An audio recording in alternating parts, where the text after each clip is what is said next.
Alors à mon avis, on n'est pas tout à fait sur le même type de conflit à la DGFiP qu'à la BNF, parce qu'à la BNF, il y a un donneur d'ordre direct, donc le lien de subordination est encore relativement clair. Donc il y a une articulation de la relation de travail avec la relation commerciale via le marché, mais on est encore dans une structure relativement classique de lien entre le marché et le salarié. Donc le donneur d'ordre intervient sur son prestataire en disant voilà, on nous a remonté que les conditions de travail sont dégradées, donc le donneur d'ordre est directement interpellé sur sa responsabilité.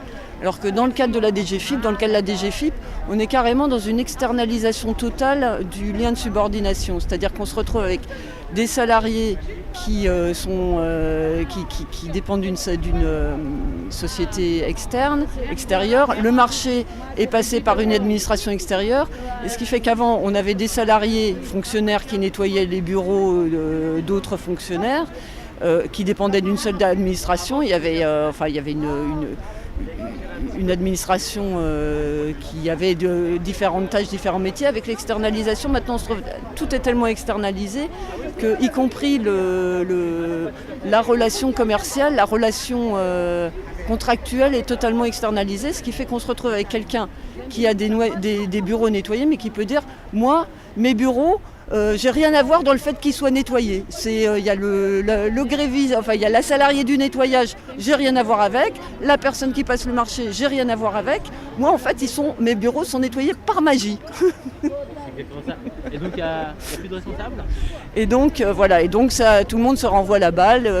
On a la DRFiP qui dit c'est pas nous, c'est le SAE qui dit c'est pas nous, c'est la DRFiP. Et il y a TFN qui dit mais nous, on aimerait bien pouvoir payer nos marchés, mais c'est le donneur d'ordre qui nous étrangle et donc on n'a pas les moyens, sinon on va mourir, nous, la pauvre petite multinationale de 65 000 salariés.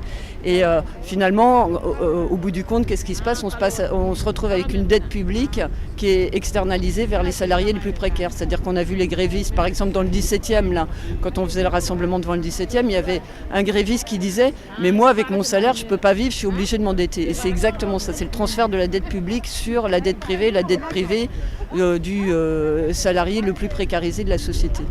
Les salariés, pour arriver à avoir un salaire qui leur permette de vivre, ils doivent faire 2, voire 3 employeurs successifs. Donc, simplement pour être au-dessus du seuil de pauvreté, ils ont des amplitudes horaires délirantes, qui peuvent aller jusqu'à 15 heures.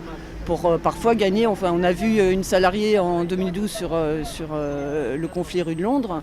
Elle travaillait pour 3 employeurs différents. Il y en avait un à Paris, un à Aubervilliers, je ne sais plus où était le troisième. Elle avait une amplitude horaire de 15 heures par jour, alors qu'elle avait 3 enfants à charge. Et elle gagnait 450 € par mois.